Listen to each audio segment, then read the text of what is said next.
Muy bien, comenzamos con la clase específicamente con los leucocitos, ¿no? Primero para hablar de los granulocitos, ¿no? Y los agranulocitos, ¿no? Son de dos tipos, ¿no? O sea, cuando uno habla de leucocitos, que son las células blancas de la sangre, ustedes lo van a clasificar en granulocitos, que son los neutrófilos, eosinófilos y basófilos, y los agranulocitos, que son los monocitos y linfocitos, que eso ya ustedes lo deben de conocer eh, eh, por, por histología, ¿no? Entonces, ya siendo muy específicos en esta clase, el gránulo, los leucocitos contienen gránulos, ¿no? Unos gránulos específicos o secundarios que aparecen en la fase de mielocito, y los gránulos primarios o acirófilos que aparecen en la fase del promielocito, ¿no? Entonces, los granos específicos o secundarios son los que distinguen a cada tipo de granulocito, ¿no?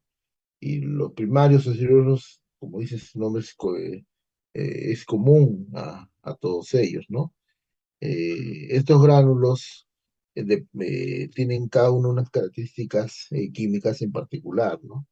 Que ya lo vamos a ir detallando, ¿no? Cuando aparece uno, ¿no? El otro ya se puede perder, ¿no? O sea, los gránulos primarios aparecen en la fase del promielocito, pero se pierden de vista con la aparición de gránulos específicos en la fase del mielocito, ¿no?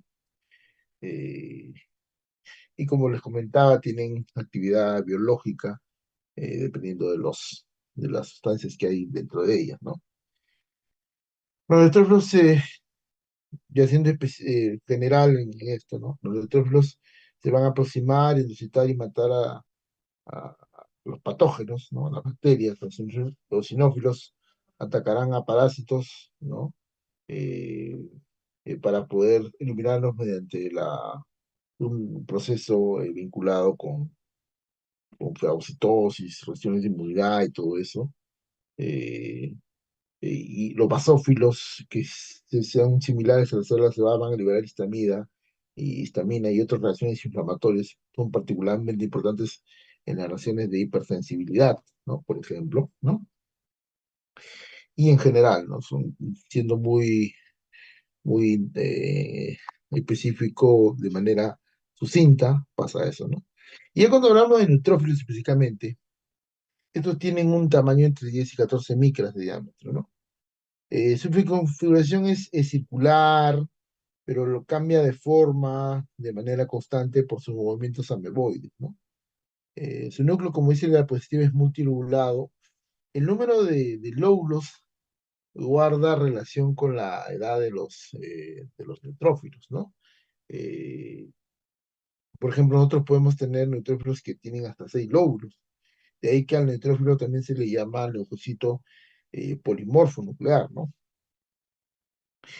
Y cuando uno habla de la relación que hay con la edad de los neutrófilos, uno tiene que señalar entre neutrófilos jóvenes y viejos, ¿no? Los más jóvenes tienen un núcleo con un solo lóbulo, por ejemplo, ¿no? Con forma de herradura, en tanto que los más viejos cuentan con un núcleo multilobulado, ¿no? Y lo que dice ahí el conteo de Arnett es la distribución en frecuencia de los neutrófilos con distintos números de lóbulos, ¿no? Ese es el famoso conteo de Arnett, lo que ustedes van después en clínica van a llamar división izquierda a derecha, se refiere a eso, ¿no? Y para eso tienen que conocer que aproximadamente el 45% de neutrófilos que están en la sangre circulante cuentan con 3 lóbulos y se encuentran en la fase adecuada de madurez. Si uno dice 3 lóbulos, es la fase adecuada de madurez del neutrófilo. Y obviamente va a tener un desempeño óptimo. El 20% de eso puede superar la edad promedio y muestra entre 4 a 5 lóbulos, ¿no? Y ¿cómo se llama? Ya esos son, digamos, maduros, ¿no?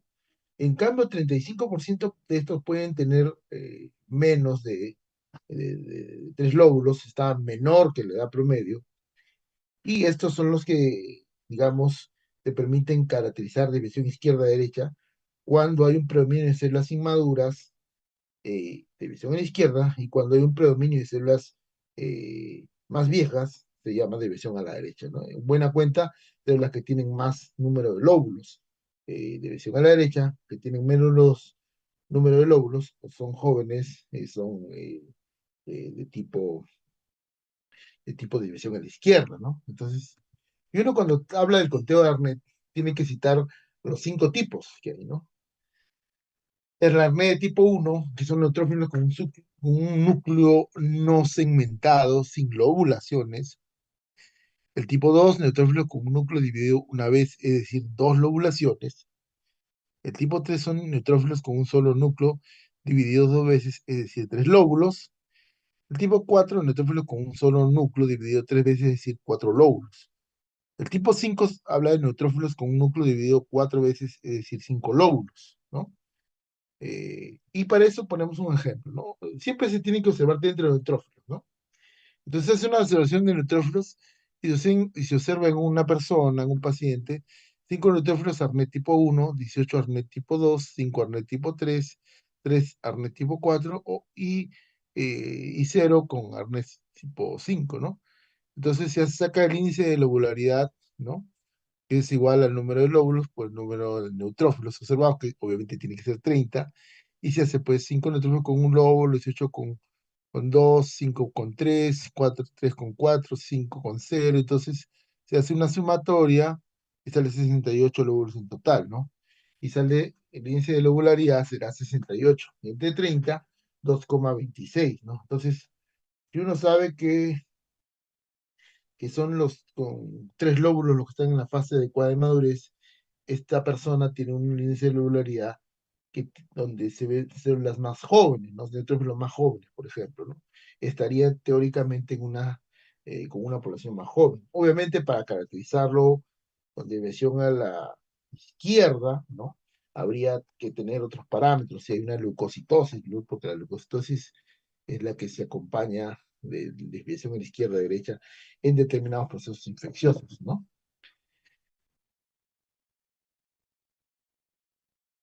Del total de neutrófilos que existen en la sangre, solo el 50% se encuentra en la circulación en un momento determinado y el resto está en marginación o secuestro, ¿no?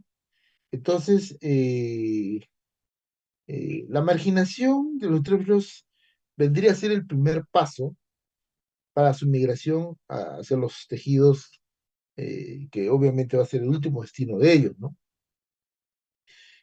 Una vez que ocurre su migración hacia los tejidos, este neutrófilo no vuelve a ingresar al torrente sanguíneo y solo sobrevive algunos días, ¿no? En promedio se dice que la vida media de un neutrófilo en la circulación sistémica es solo 6 horas, ¿no? Y como dice, a diario se eliminan hasta 100 mililitros de neutrófilos concentrados, ¿no? Pero a la vez hay, por cada neutrófilo, como dice la diapositiva, que se encuentra en la circulación, existe cerca de 100 neutrófilos maduros dentro de la médula ósea, que son una especie de reserva, ¿no? Y estos neutrófilos ingresan al torrente sanguíneo por, por estimulación con cortisol o cualquier factor inductor de granulocitos, ¿no? Entonces, de esta manera podemos hacer una inferencia que hay tres tipos de factores que determinan el incremento de los neutrófilos en sangre periférica, ¿no? Tenemos la movilización de los neutrófilos marginados o secuestrados. eh, Obviamente, ¿quién ocasiona esto, no? Doctor, disculpa lo interrumpa, no está grabando la clase. No, por eso te dije que tú lo podías grabar. No, No, esto no, no es no, es que no, restringido no a me deja a grabar. mí. Por eso. ¿No te deja? A ver, ¿Pero en qué parte? Porque no, no me sale. a ver, a ver, un ratito. A ver, un momento. De los neutrófilos marginados o secuestrados eh, ocurre por qué tipo de sustancias, adrenalina, el ejercicio o corticosteroides, ¿no?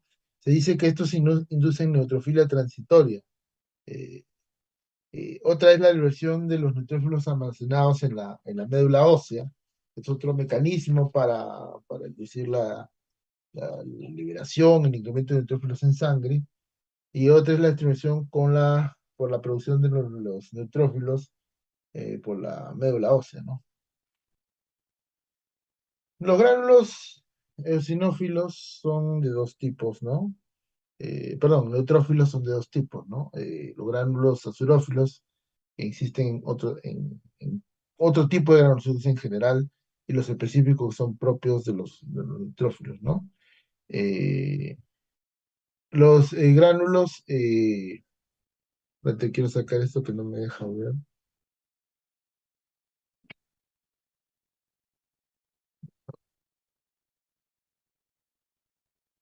Ya, los gránulos azurófilos se liberan al interior de las vacuolas fagocíticas, ¿no? El contenido incluye mieloperoxidasa y defensinas, ¿no? ¿Qué hace la mieloperoxidasa? Es una proteína que cataliza la producción del hipoclorito a partir del cloro y el peróxido de hidrógeno, ¿no? Eso se genera mediante el estallido respiratorio, como vamos a ver en un rato. Y las defensinas, en cambio, son proteínas catiónicas que matan a diversas bacterias, hongos y virus, ¿no?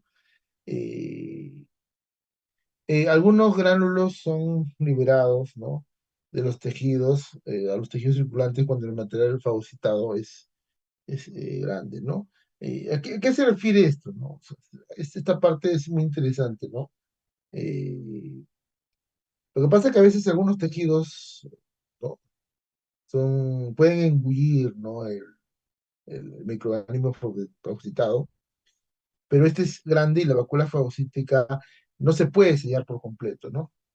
Entonces, las enzimas, en particular la elastasa, van a inducir un daño al tejido circundante, a donde está siendo engullido, ¿no? Este patógeno, ¿no? Entonces, ya se origina trastornos de tipo inflamatorio, por ejemplo, la artritis reumatoidea es uno de ellos, ¿no?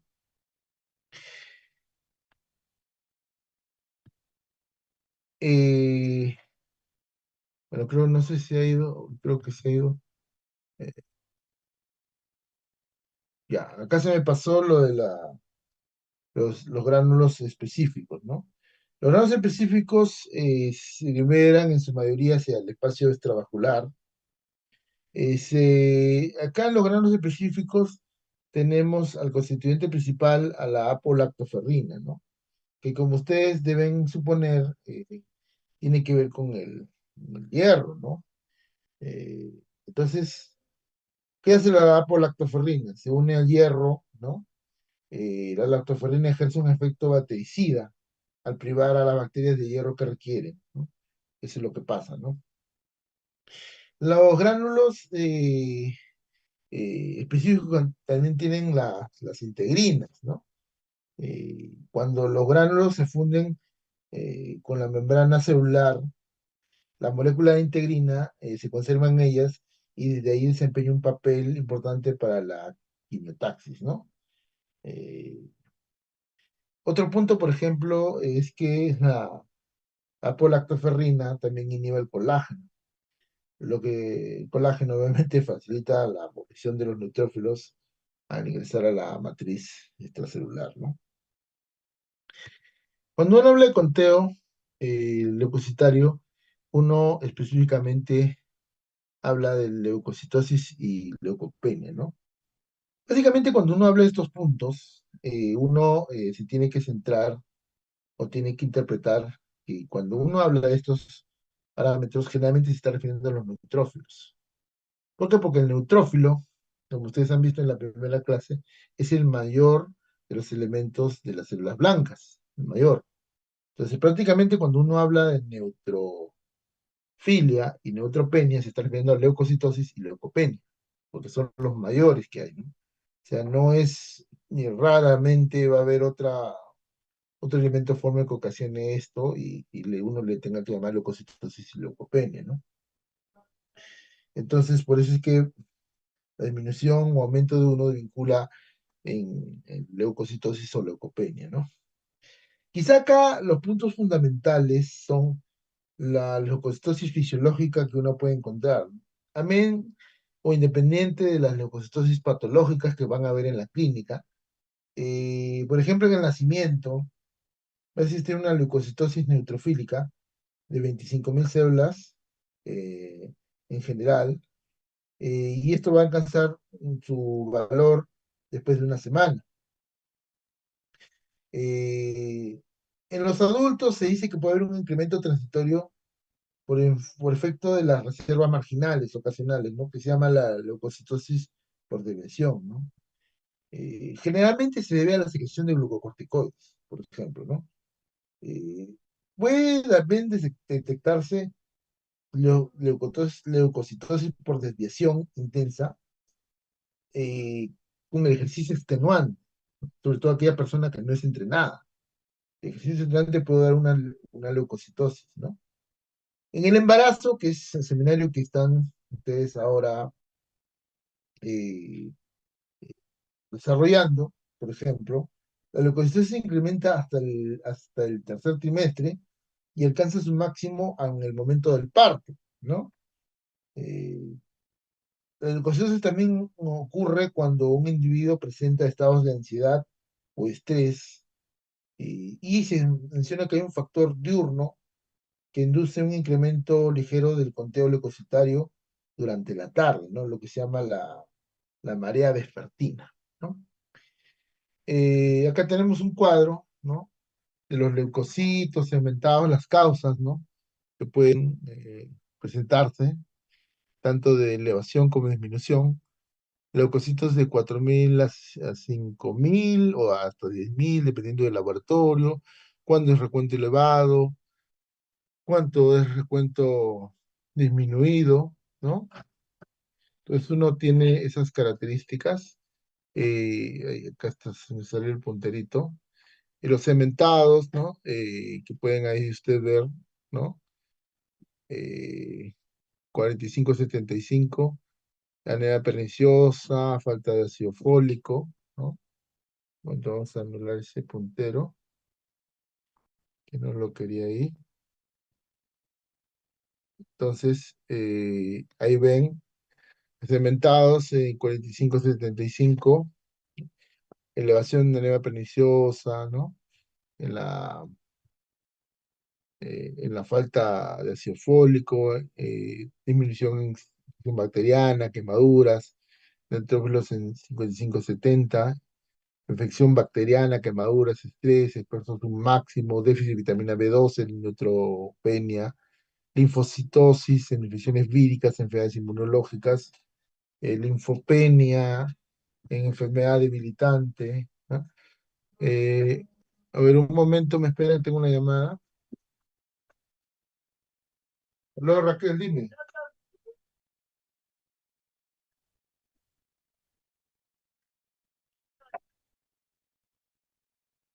Gracias Raquel, gracias, gracias. Gracias Pamela, gracias, gracias.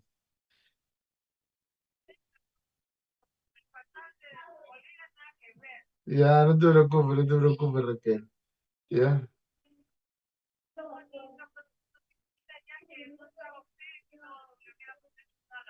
ya, ya Raquel, cuídate. Un abrazo, hasta luego. Hasta luego, Pamela, hasta luego. Bueno, entonces sigamos. Monocitos, infecciones víricas, infecciones crónicas, tuberculosis y leucemia, recuento elevado. No suele haber monocitopenia, eosinofilia, reacciones alérgicas, infecciones parasitarias, estrés, entrenamiento excesivo, muy exigente, lo contrario, y basófilos, elevaciones en reacciones alérgicas, emisión, embarazo, ovulación y estrés. Cuando uno habla de la función de los neutrófilos, básicamente son las siguientes, ¿no? Quimiotaxis, marginación, activación, diapedesis, fagocitosis y el estallido respiratorio. Prácticamente acá se grafican todas las zonas, los acontecimientos que hay. No sé qué está pasando con esto. Cuando uno habla de quimiotaxis, hay una atracción hacia el sitio de la infección, ¿no? Por moléculas quimioatrayentes, ¿no? Gracias a los receptores específicos ubicados en la membrana de de la zona de lesión y todo eso, ¿no?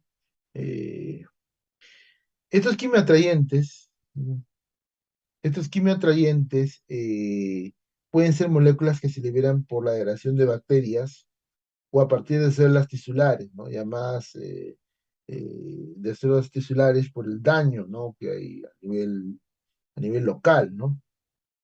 O a veces son reacciones o productos que se generan por la interacción con el hospedero, ¿no? Con el sistema de defensa, ¿no?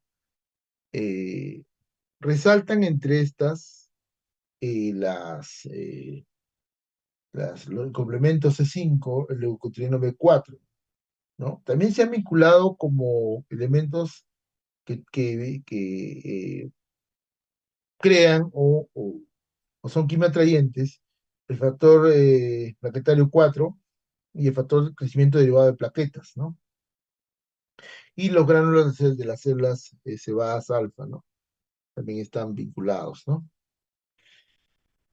La marginación es cuando el neutrófilo que transita dentro de un capilar se aproxima a un área donde hay inflamación y se va a marginar, ¿no? La marginación se debe a su unión a a las selectinas, ¿no?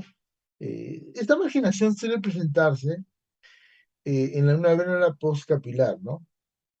Eh, entonces, se une a selectinas, que obviamente las selectinas tienen una célula endotelial, eh, y esto ocurre por medio de las moléculas de carbohidrato que los neutrófilos presentan en su superficie, ¿no? Eh, ahora, por ejemplo, una acotación, ¿no? Las selectinas del endotelio son más numerosas en las regiones en las que existe una zona inflamatoria, ¿no? Pero en condiciones ordinarias también se encuentran presentes en cualquier tipo de tejido y todo, ¿no? Razón por la cual ustedes van a tener constantemente neutrófilos que se encuentran marginados. O sea, por eso no es solamente cuando hay estados inflamatorios, sino también puede haber en una persona que no tiene una anoxia.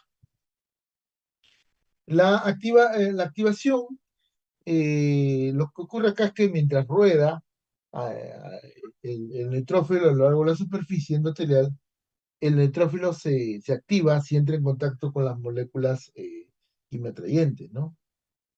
La activación se encuentra mediada por la proteína G, como dicen, ven ahí.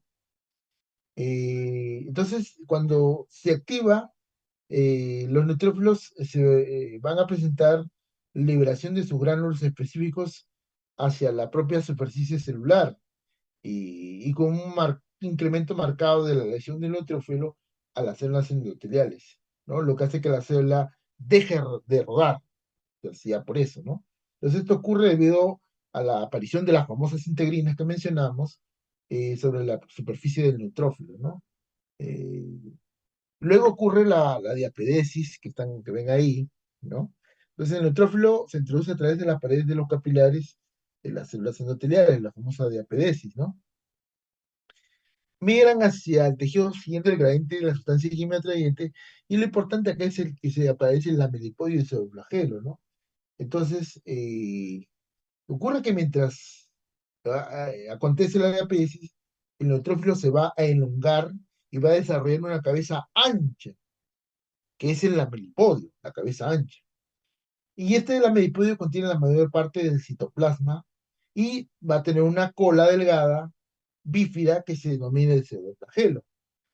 A partir del lamelipodio se presenta la degranulación de los gránulos específicos, ¿no? Es el punto importante de acá, ¿no? Luego viene la fagocitosis, ¿no?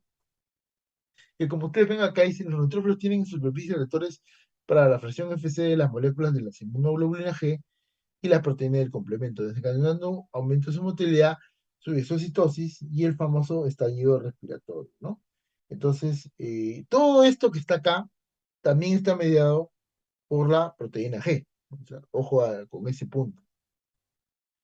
El, básicamente, eh, durante la fagocitosis, ¿no? La membrana del granulocito, para hablar un poquito más de este punto, que es importante, la membrana del granulocito va a extender sus pseudópodos en torno a la partícula. Los pseudópodos se van a fundir para formar una vacuola fagocítica y encierran en ella la partícula.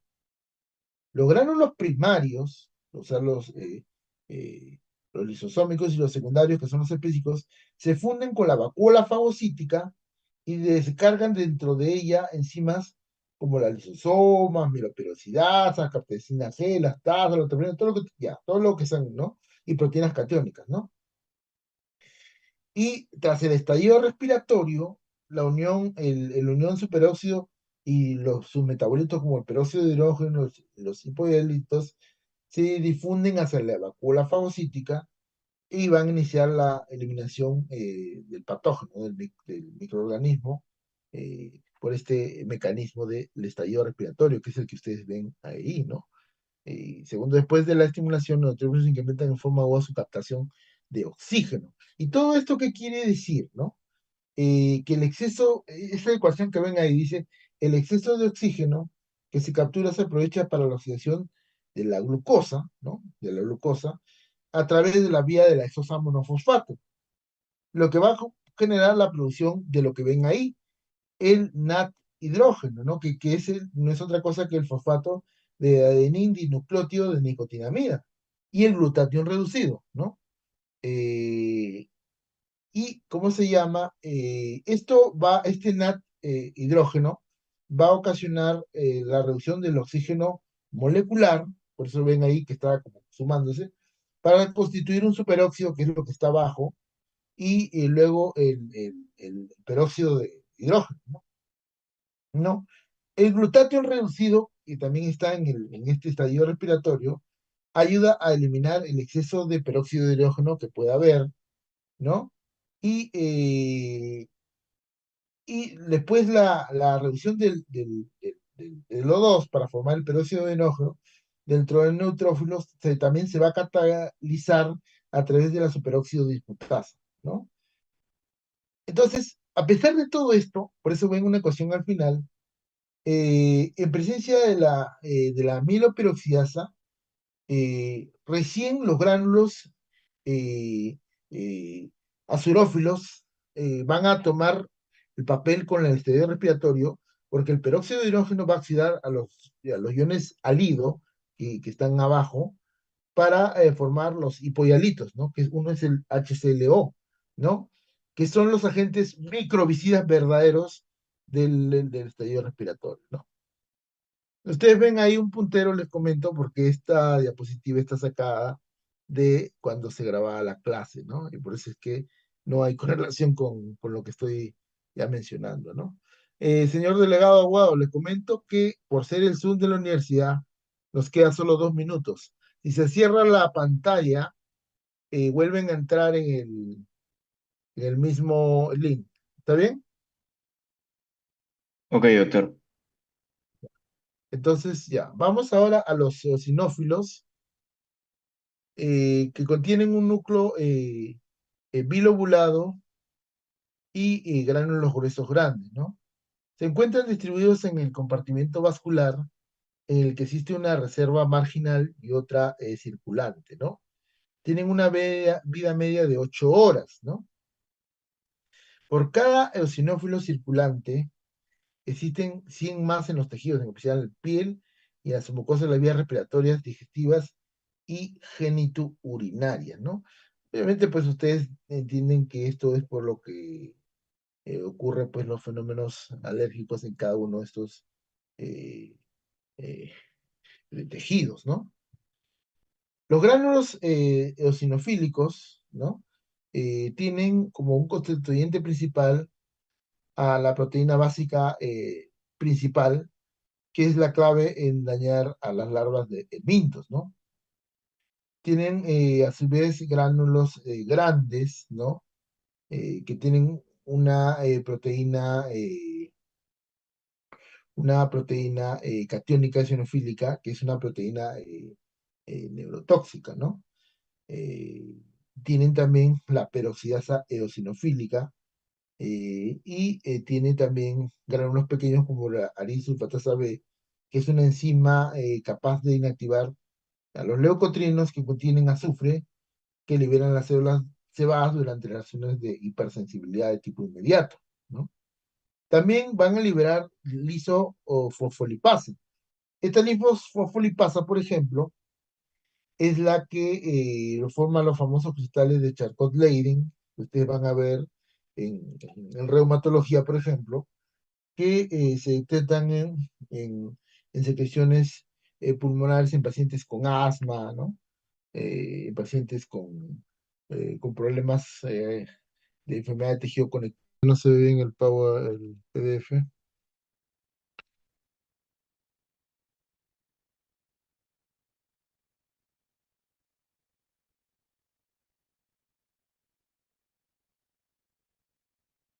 Muy bien, entonces nos quedamos en esta parte.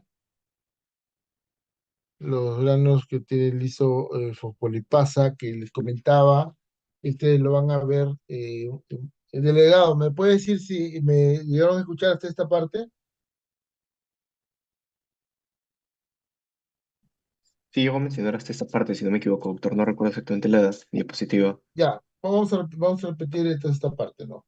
Los granos eosinófilos contienen el constituyente principal, que es la proteína básica principal, que es la clave en la capacidad de dañar a las larvas de mintos, ¿no? Va a contener la proteína o la peroxidasa eosinofílica, ¿no? Los granos pequeños que son la arinsulfatasa B, y yo le mencionaba que, por ejemplo, la arisufataza B es una enzima capaz de activar a los leucotrienos, ¿no? Que contienen azufre y liberan las células cebadas durante las famosas reacciones de hipersensibilidad de tipo inmediato. También contienen la lisofosfolipasa, que secretan los famosos cristales de Charcot-Leyden. Ustedes lo van a ver en reumatología, que también hay, también es vinculado al asma, porque también se encuentran en las secreciones pulmonares de estos pacientes, ¿no? ¿Cómo se llama? En entidades como enfermedades del colágeno y todo eso, ¿no?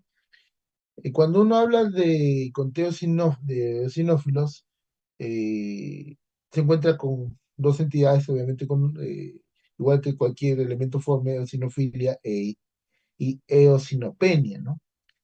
Y acá simplemente mencionamos lo que fue una pregunta no seleccionada del semestre pasado, ¿no? Los glucocorticoides van a inducir una marginación y secuestro de los eosinófilos circulantes, y con eso van a reducir el conteo de los eosinófilos, ¿no? Miren que estamos viendo cómo se comportan los glucocorticoides con los neutrófilos, ahora lo vemos con los eosinófilos, que es lo contrario, ¿no? Eh, el número de eosinófilos también muestra una variación diurna, que es una proporción inversa a las fluctuaciones diurnas de las concentraciones de glucocorticoides, ¿no? Se alcanza una cifra máxima a las 8 de la mañana perdón, mínima a las 8 de la mañana y una máxima a la medianoche. El estrés emocional lo reduce y, y el número de eosinófilos se va a reducir en forma progresiva a lo largo del periodo intermenstrual, por ejemplo, ¿no? Y ya, por ejemplo, ya si uno quiere hablar de la sinofilia, ¿no? Uno puede ver el cuadrito que está ahí, básicamente en trastornos alérgicos, parasitosis, ¿no?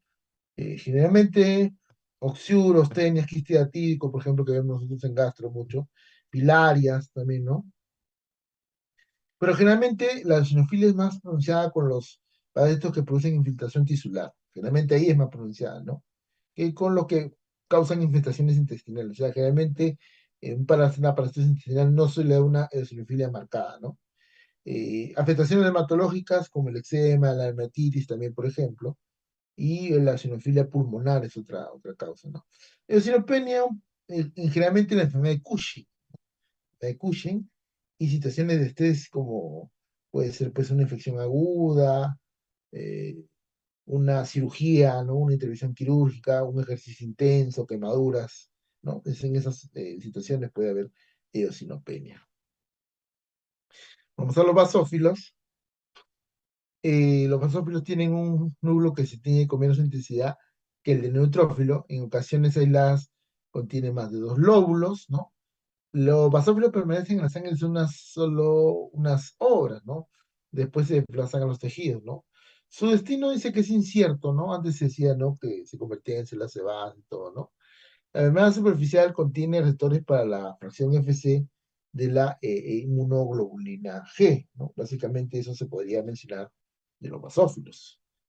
Eh, los gránulos de los basófilos contienen histamina, ¿no? Entonces, eh, ¿para qué sirve la histamina, no? Obviamente ustedes han visto, o seguramente alguien de ustedes es alérgico.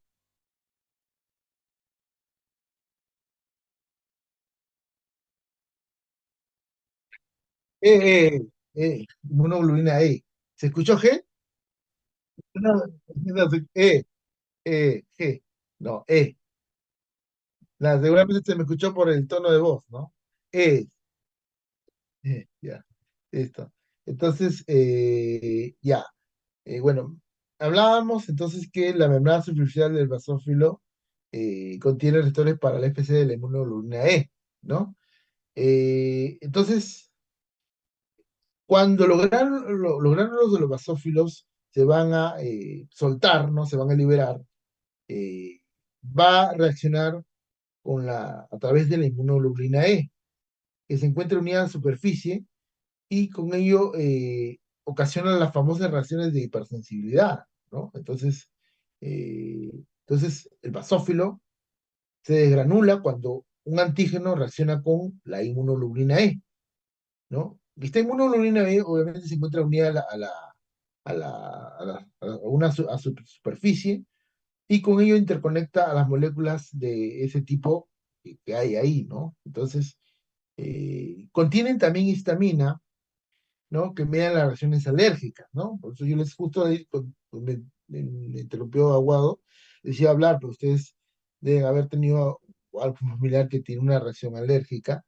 Generalmente se le recomienda antihistamínicos, ¿no? Entonces el antihistamínico es para combatir justamente las reacciones alérgicas provocadas por basófilos, ¿no? ¿No? Entonces, también tiene la proteína que dice ahí condroitin sulfato, ¿no? Cuya función es desconocida en el basófilo, básicamente, ¿no? Y si uno habla de las dos entidades que son basofilia y basopenia, la basofilia se ocurre pues básicamente en la leucemia mieloide crónica y en los trastornos de hipersensibilidad, como estamos ahorita tratando. Y la vasopenia tiene lugar en enfermedad de Cushing y en la terapia con corticosteroides. Miren que estamos viendo cómo se comporta el corticoide con neutrófilos, cómo se comporta con eosinófilos y ahora cómo se comporta con, eh, con con basófilos, ¿no? Entonces, ya estamos viendo. Yo les comento porque esa fue una pregunta diferencial, no seleccionada en el semestre pasado, ¿no? De repente ahora se les ocurre poner. Les estoy soltando un guacho, ¿no? Células cebadas. Sobre células cebadas, ¿qué podemos decir? Células similares a los basófilos se encuentran alrededor de los tejidos conectivos. Obviamente son más abundantes los sitios del organismo que entran en contacto con el ambiente, ¿no? Por ejemplo, el pulmón, la piel, tejidos linfoides, capas o mucosas del tubo digestivo, ¿no? Entonces, obviamente porque también tienen que ver con fenómenos eh, inflamatorios, ¿no? Entonces, porque contienen mediadores inflamatorios, que son, por ejemplo, la histamina, los leucotrienos, prostaglandinas y factores quimiotácticos, ¿no? La, por ejemplo, al igual que con basófilos, la degradación excesiva de las células cebadas va a producir manifestaciones clínicas de alergia, ¿no? E incluso puede provocar anafilaxia, ¿no? Que es una reacción ya súper potenciada de la alergia, ¿no? Que puede llegar hasta el shock anafiláctico, ¿no? Entonces,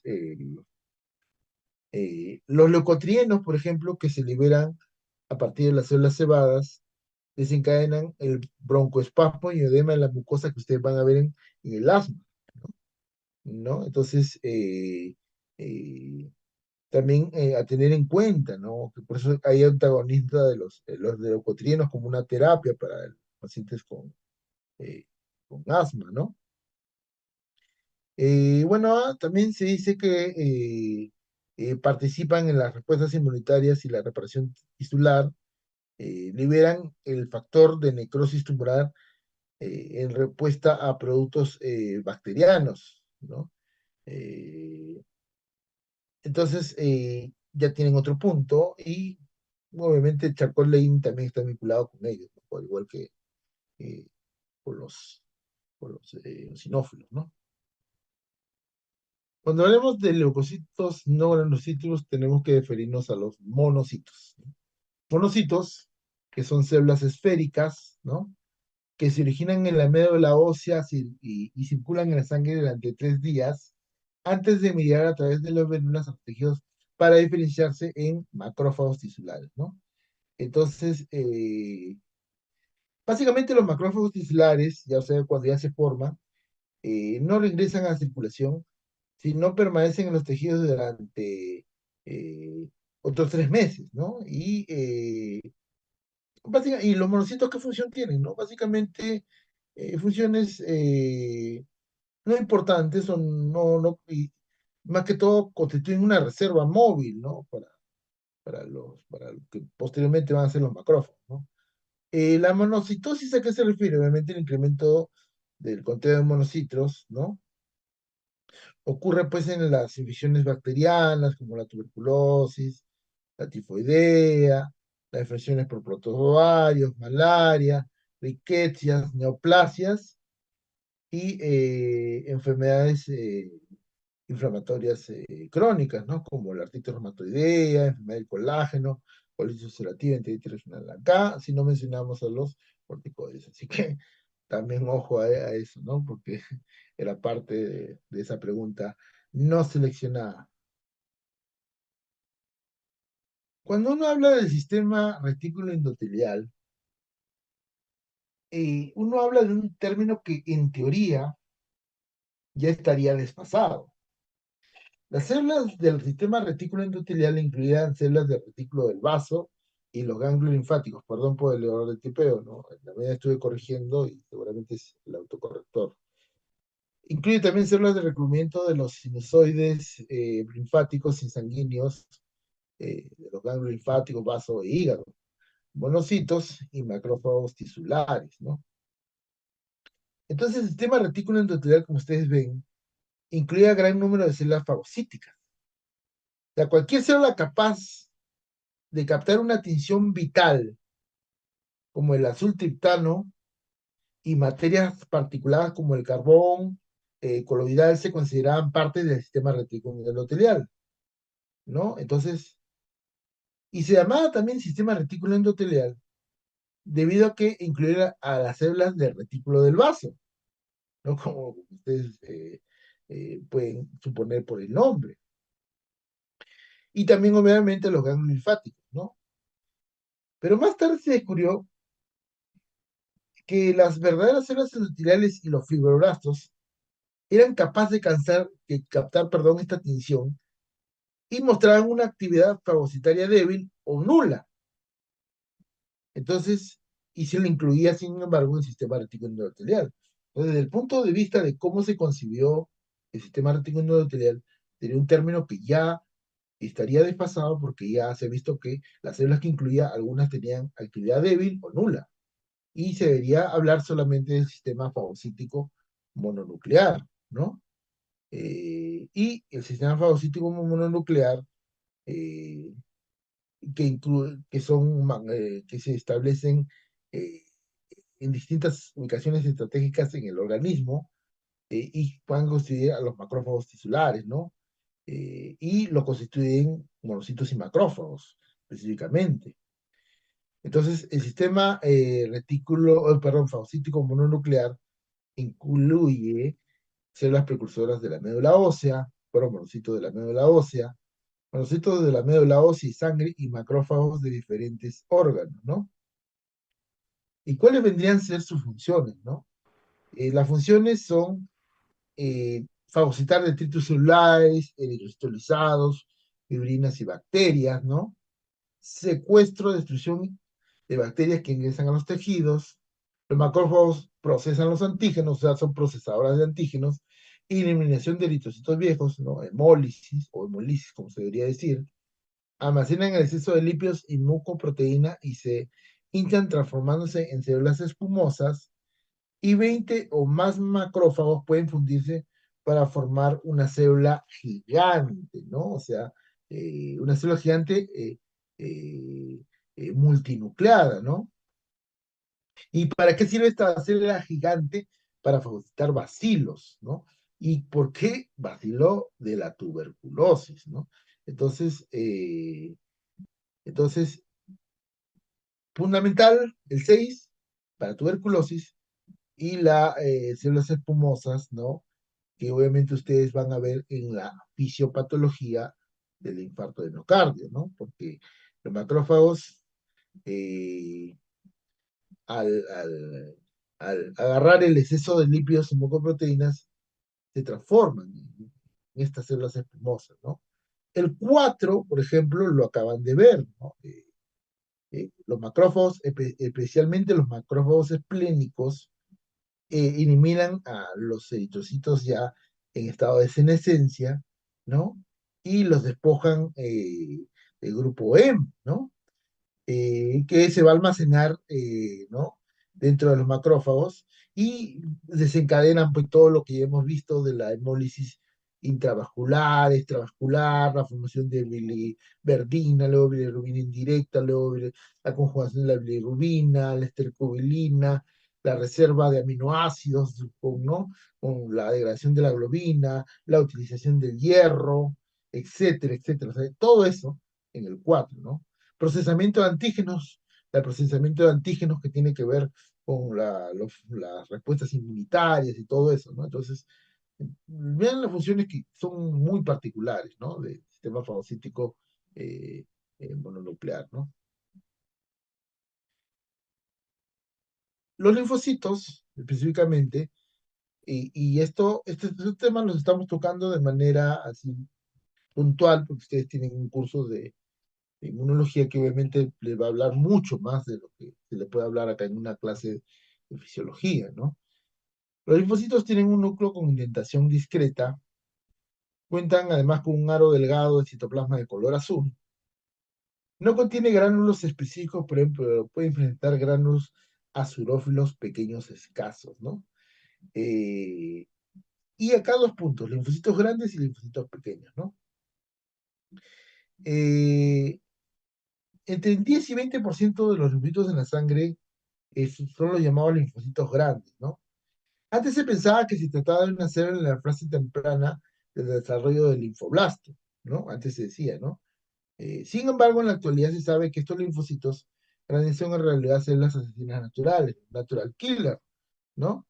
Que eliminan de manera inespecífica a cualquier célula recubierta por inmunoglobulina G, ¿no?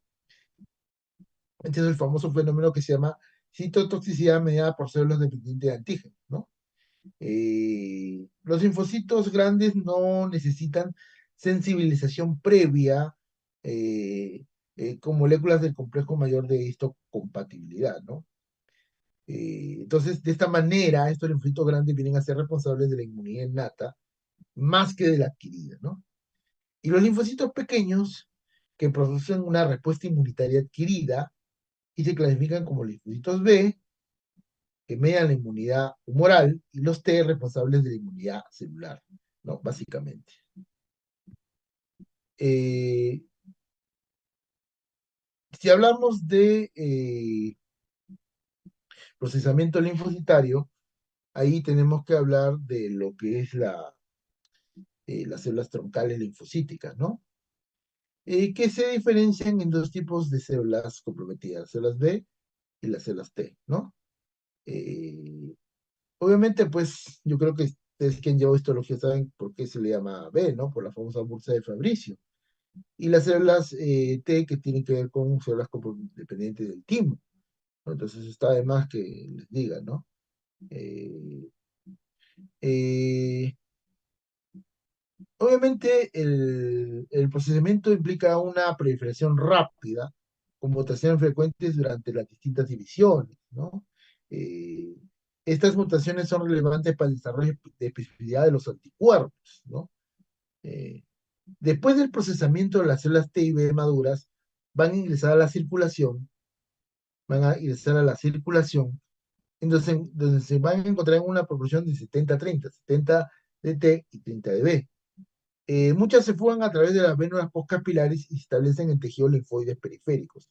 Eso obviamente lo saben ustedes por histología, me imagino, ¿no? Eh, Otros van a retornar a la circulación a través de los linfáticos de los tejidos linfoides, ¿no? Entonces, básicamente es la aportación importante de este procesamiento linfocitario, que como les comento, la clase es más que todo puntual porque ustedes tienen un curso de esto, ¿no? Y como también va a ser puntual esto de inmunidad, tolerancia e hipersensibilidad, ¿no? ¿Qué es la inmunidad natural, no? La inmunidad natural corresponde a los mecanismos de defensa en específico, ¿no? Y en esto se incluyen los fagocitos, los leucocitos, la fagocitosis, perdón, de los leucocitos y las células del sistema de monocitos macrófagos, ¿no? La destrucción de microbios ingeridos por efecto del ácido gástrico. Y pongo microbios porque obviamente está aceptado el término. Más elegante sería poner patógeno, ¿no? Pero microbio está aceptado, ¿no? Por el ácido gástrico, ¿no? Lo que les comentaba a mis alumnos, ¿no? El otro día, de que una de las causas del SIBO, que es el sobrecrecimiento bacteriano que vemos los gastroenterólogos, no con mucha frecuencia, pero con mucha frecuencia no, no porque, ¿cómo se llama? Porque no haya, ¿no? Sino porque nadie lo busca a veces, ¿no? O sea, cuando uno inhibe el ácido clorhídrico del estómago, uno está inhibiendo el ácido clorhídrico. Obviamente que el ácido clorhídrico tiene varias funciones, ¿no? Como hablamos con mis alumnos, que es la parte de la asociación B12, ácido fólico, hierro, ¿no? Pero también es un bactericida, como lo pueden ver. Cuando tú suprimes el efecto del ácido clorhídrico, esas bacterias, esos patógenos, pasan al intestino delgado y obviamente lo colonizan y eso es lo que se llama el síndrome de sobrecrecimiento bacteriano, ¿no? Entonces, para eso se utiliza pues malamente los inhibidores de bomba de protones, ¿no? Porque el ácido clorhídrico es benéfico, ¿no? También la resistencia de la piel es otro componente, las enzimas plamáticas y lo que hemos hablado hace un rato, las células natural killer, ¿no? Esos son los componentes de la inmunidad innata, natural, perdón. Términos que deben conocer, inflamación y vigilancia inmunitaria, ¿no? La inflamación es una manifestación de la inmunidad natural. Se relaciona con la presencia de lo que ya se ha descrito por Wilson, ¿no? Una presencia de aumento de temperatura, ¿no? Se decía calor, un eritema, que es el rubor, dolor y aumento del volumen, que es el tumor, ¿no? Eritema, calor, rubor y dolor, era la clásica descripción, ¿no? Entonces, de esta manera, el aumento del volumen, eritema, dolor y calor en cualquier estructura se le llamaba inflamación, o se le llama, perdón, inflamación, ¿no? Y todos tienen el sufijo itis, ¿no? O sea, por eso es que tú vas a ver la miocarditis, la gastritis, la enteritis, la hepatitis, etcétera, y todo ese es el sufijo de la inflamación, ¿no? Las manifestaciones de calor, rubor y tumor se deben a la vasodilatación que se vincula con la inflamación propia, ¿no? Eh, y la vasodilatación junto con el incremento de la permeabilidad capilar permite que el plasma exude hacia el espacio intersticial, ¿no? El exudado que vas a encontrar en el intersticio contiene grandes cantidades de células inflamatorias, en general, especialmente neutrófilos, ¿no? Vigilancia inmunitaria se refiere al reconocimiento permanente y destrucción de células tumorales, ¿no? Esto también viene a ser otra manifestación de la inmunidad natural, ¿no? Entonces, las células inmunitarias identifican a las células tumorales a reconocerles sus antígenos y en este proceso participan todos los tipos de células inmunitarias, pero las que son las estrellas acá son las natural killer, ¿no? Eh, Porque las natural killer no necesitan estimulación de antígenos para hacer su función, ¿no? El simple contacto con las natural killer permite eliminar las células tumorales, ¿no? Pero las células tumorales, como todo elemento nocivo para el cuerpo, busca ¿cómo se llama?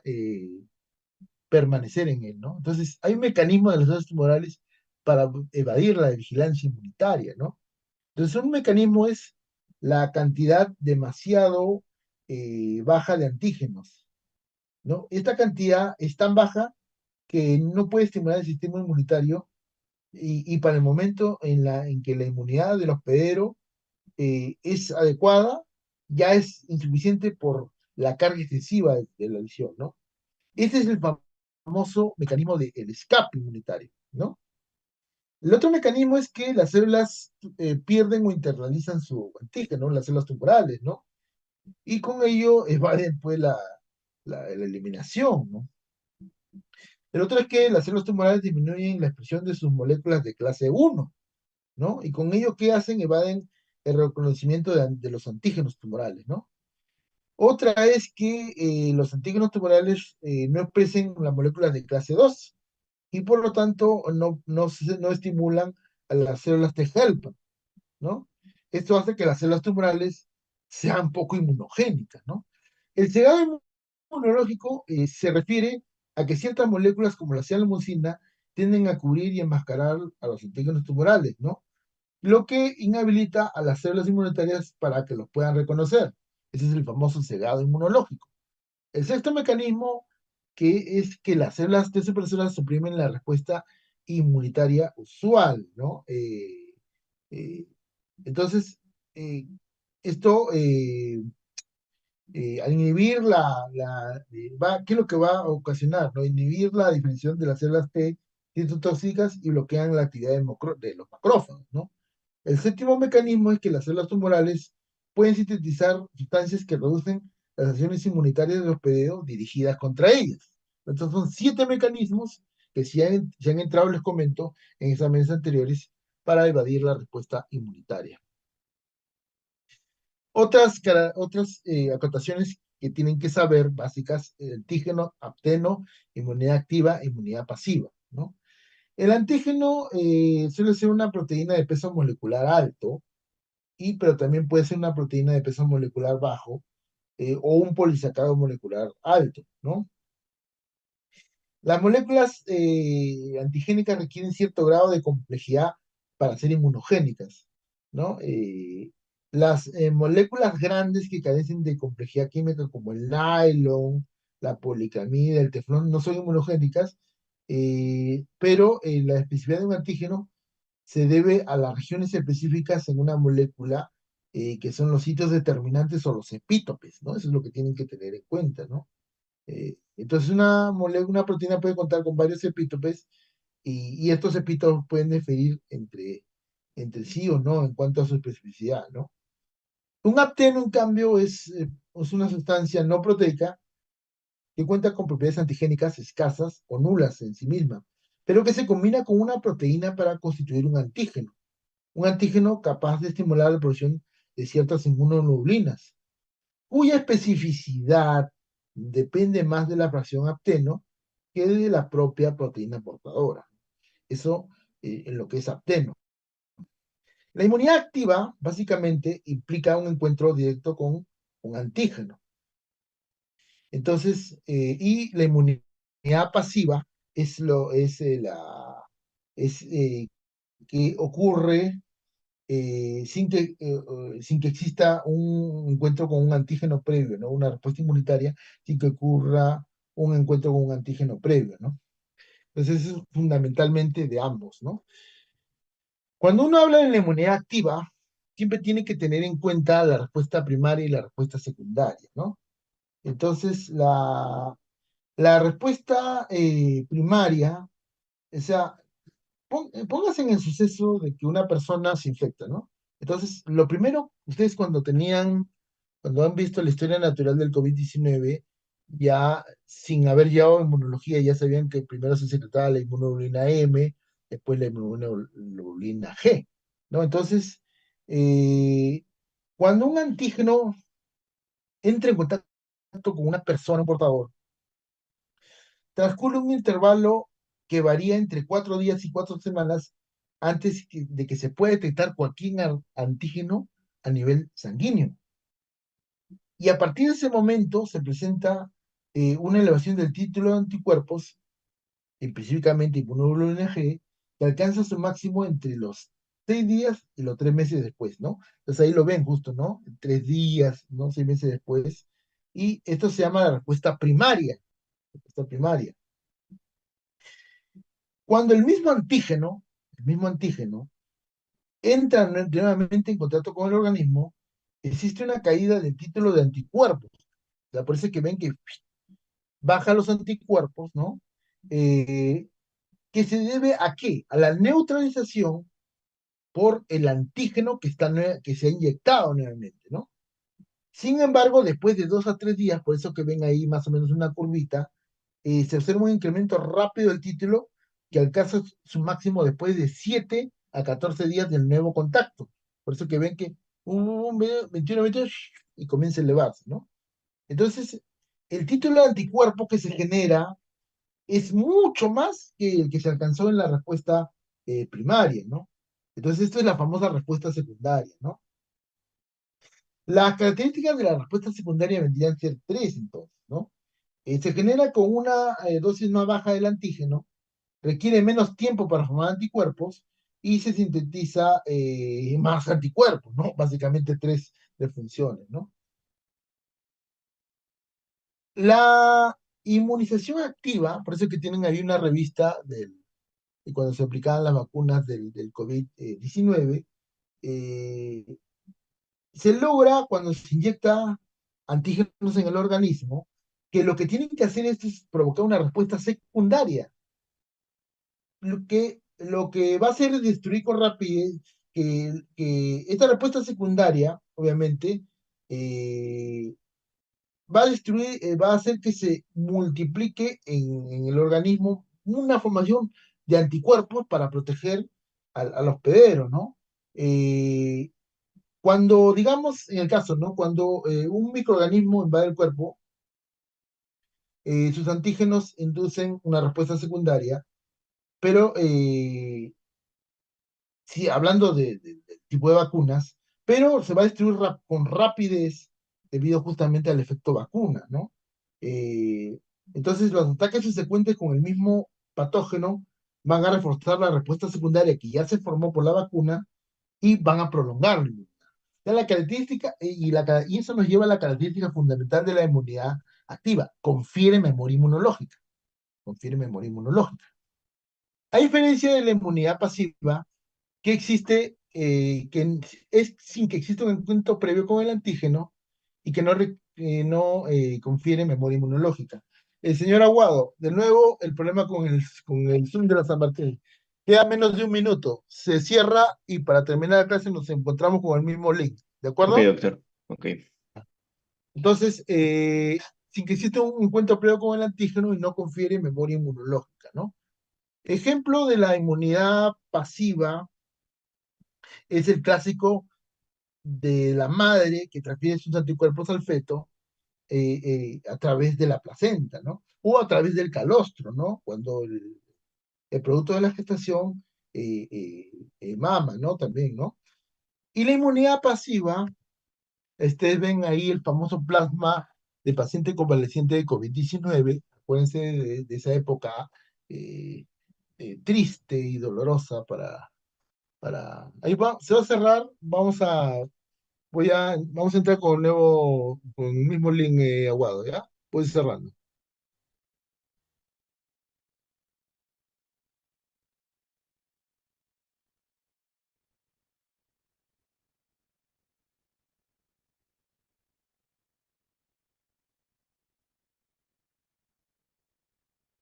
Bueno, eh,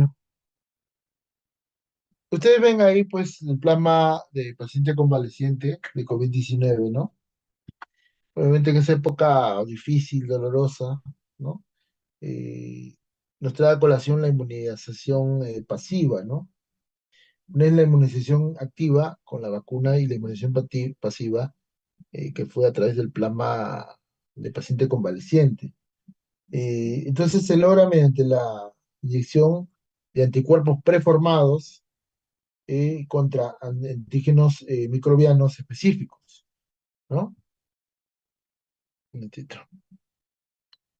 Entonces se logra te estoy emitiendo a todos los que estén. Entonces se logra contra antígenos microbianos específicos, ¿no? Cuando el patógeno invade la forma subsecuente al organismo, se eliminará con rapidez población de anticuerpos que se consumen en el proceso. O sea, esos anticuerpos preformados se van a consumir en el proceso. Sin embargo, esta eliminación rápida obviamente va a impedir que se forme una inmunidad activa, ¿no? Eso es lo que es la parte de inmunización pasiva, ¿no? La tolerancia inmunitaria es básicamente el punto de cómo tú puedes, eh, o tu organismo tolerar, ¿no? Eh, el ataque de cualquier anticuerpo que se pueda formar, ¿no? Eh, o sea, se refiere a la incapacidad adquirida de un hospedero para expresar inmunidad humoral o celular contra un antígeno al cual de ordinario respondería, ¿no? Esa es la incapacidad, evitar que te dañes a ti mismo, ¿no? La falta de respuesta no se va a deber a carencia de inmunogenicidad, ¿no? Sino obviamente pues una situación de tolerar el propio antígeno, ¿no? Por eso, y eh, primero, básicamente, cuando tú revisas cualquier tratado de inmunología,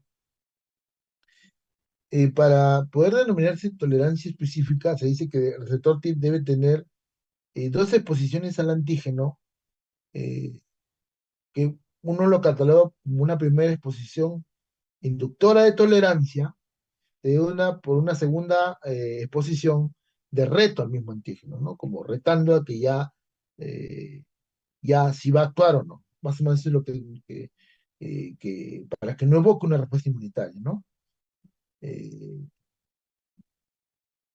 Cuando uno habla de tolerancia inmunitaria, tiene que hablar de dos tipos, ¿no?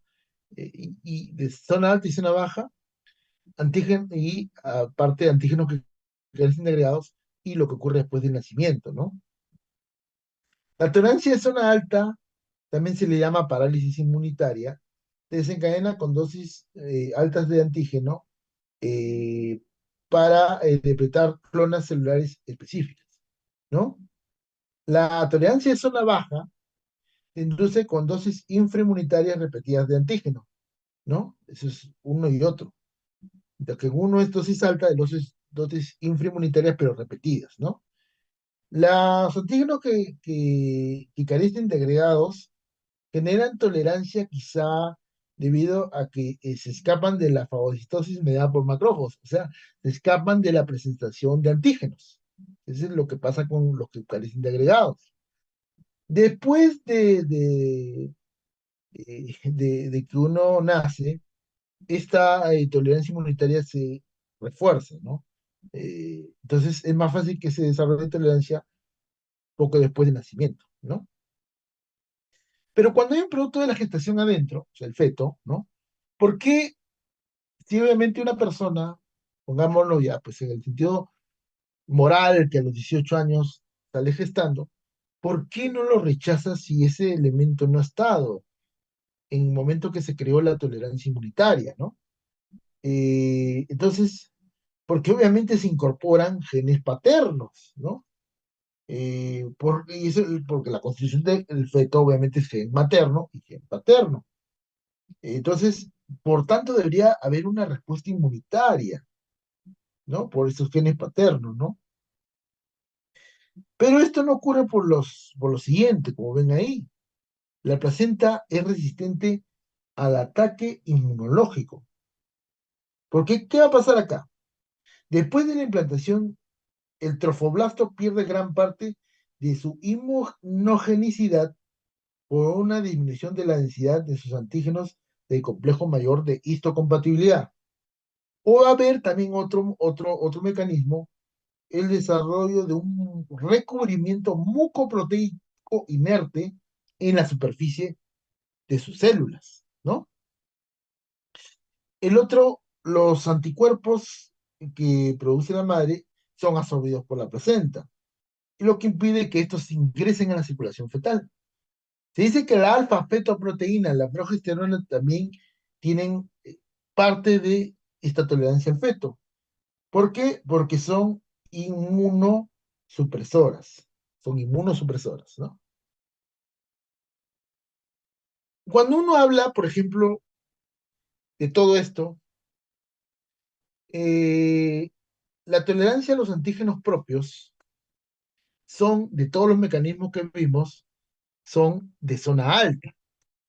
Son de zona alta. O sea, el antígeno propio es una dosis alta para apretar clonas, ¿no? Punto. Ese es de todos los mecanismos de tolerancia inmunitaria que hemos visto, ¿no?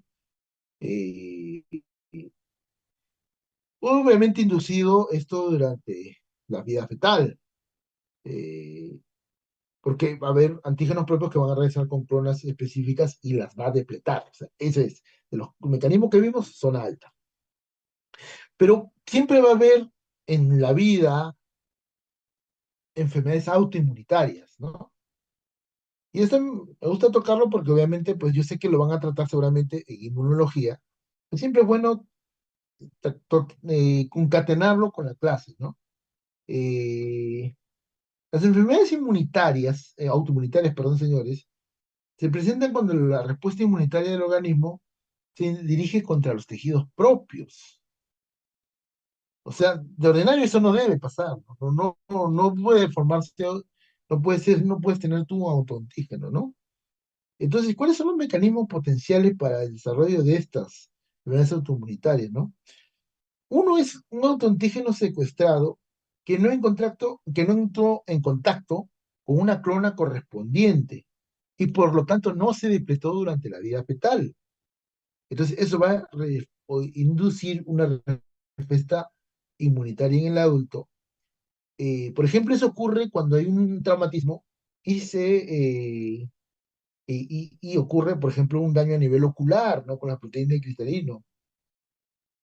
La proteína de cristalino se encuentra contenida en una cápsula, pero que al ver un daño pueden fugar y provocar una respuesta inmunitaria, ¿no? Ese es un autoantígeno secuestrado, ¿no? Lo otro es la reacción cruzada con tejidos del organismo. Justo eso ayer hablé con mi último grupo de seminario, ¿no? La famosa reacción cruzada, ¿no? La reacción cruzada que, por ejemplo, comenté con los alumnos de fisiopatología cuando hablaba de la trombocitopenia por Helicobacter pylori, ¿no? El Helicobacter pylori, que es un patógeno que vemos mucho los gastroenterólogos cuando hablamos de la gastritis. La gastritis que después puede ser atrófica, después puede degenerar al cáncer, ¿no? Porque la atrofia tiene ese camino, ¿no? Esa línea nosológica, ¿no? Entonces, la reacción cruzada es otro mecanismo, ¿no? Entonces, ¿qué pasa acá con la famosa reacción cruzada, ¿no?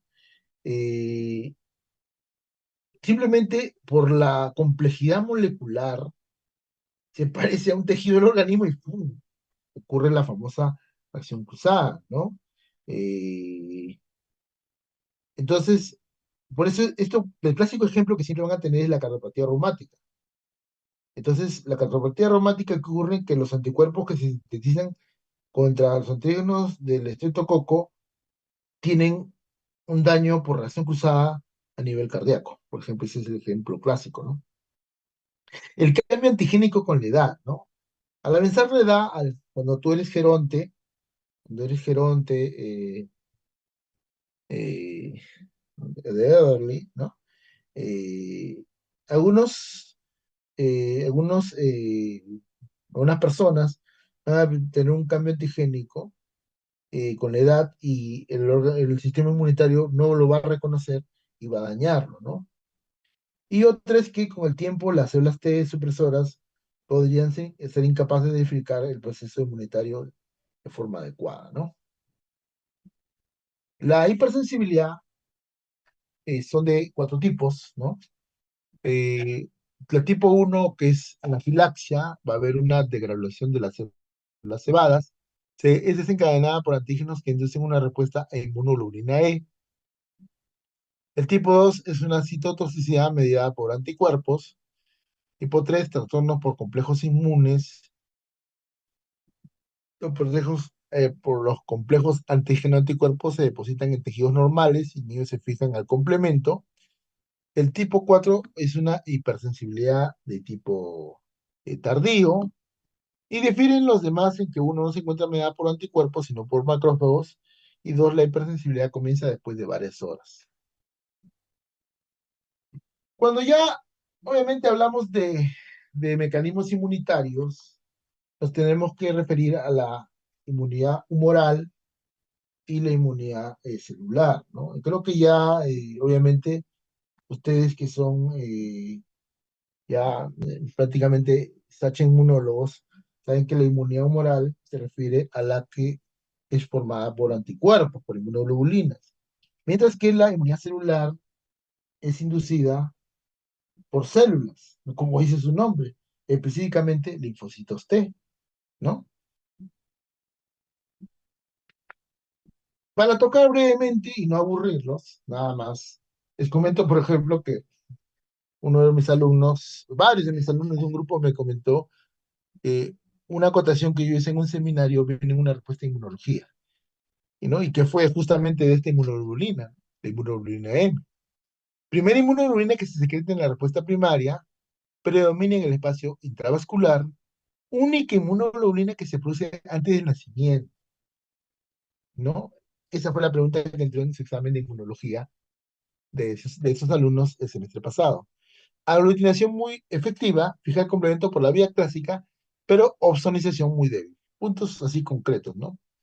Inmunoglobulina G, más abundante, 70% de todas, es la inmunoglobulina principal de la respuesta secundaria. Tiene capacidad para atravesar la placenta, obviamente, ya hablamos de la inmunidad que provoca. Se difunde fácilmente al espacio extravascular. Fija el complemento por la vía clásica. Tiene ozonización, citosociedad dependiente de antígenos y neutralización, pero la lisis es débil. Se secreta en el calostro la inmunoglobulina A, y hablando de la inmunoglobulina A, se secreta en el calostro saliva, secreciones nasales y pulmonares, lágrimas, fluidos genitourinarios y gastrointestinales, y por eso se le llama secretoria, ¿no? Ozonación y neutralización son sus estelas de defensa y fija el complemento por la vía alterna. La inmunoglobulina E se une a las células cebadas a través de su receptor FC. El antígeno se puede unir a dos moléculas se debería de unir a dos moléculas de inmunoglobulina E, y con los antígenos con solo epítope no pueden producir degranulaciones. La inmunoglobulina E se encuentra en la superficie de las células B, ¿no? Ya para acabar, la inmunidad celular tiene que ver con células T citotóxicas y células T ayudadoras, ¿no? Obviamente, pues ustedes saben que una célula T citotóxica destruyen a las células portadoras de antígenos. Y esto lo hacen de dos maneras. Primero, mediante la inducción de apoptosis, y la otra es con la perforación de su membrana. Las células T citotóxicas van a secretar el factor de necrosis tumoral beta, que incrementa la permeabilidad del calcio en la célula portadora de antígeno.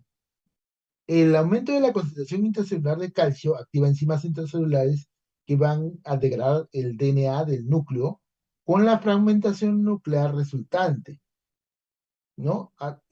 Hay un mecanismo que dice que también puede desencadenarse por un mecanismo independiente de calcio. Entonces, las células T citotóxicas activadas desarrollan receptores para las proteínas Fas que se encuentran en las células presentadoras de antígeno. Eh, y estos van a desencadenar apoptosis por ese mecanismo. Las células T citotóxicas activadas también secretan la perforina. En presencia de calcio, eh, disuelven parte de su membrana formando poros en ella, ¿no? Estos poros obviamente van a captar la muerte, ¿no? Celular del patógeno. Las células T ayudadoras, que dice ahí, son de dos tipos, ¿no? Las T helper 1 y T helper 2. Las T helper 1 eh, secretan sobre todo tres citoquinas, ¿no? Interleucina 2, interferón gamma y factor necrotumoral beta. Estas desempeñan tres funciones. Estimulan a los macrófagos, ¿no? Los macrófagos estimulados van a destruir a las células presentadoras de antígeno y después ayudan a las células T8 para diferenciarse entre las T citotóxicas, ¿no? La famosa cooperación TT que de repente les han hablado a ustedes. Y el interferón gamma tiene capacidad directa para eliminar las células presentadoras de antígeno. Y las T helper 2 tienen como función principal la cooperación TB para capacitar a las células B para sintetizar anticuerpos, ¿no? Aparte de eso, se dice que secretan interleuquinas 4, 5 y 6, eh, y esa es su capacidad, ¿no? Bueno, no hay más nada que decir, señores. Señor delegado.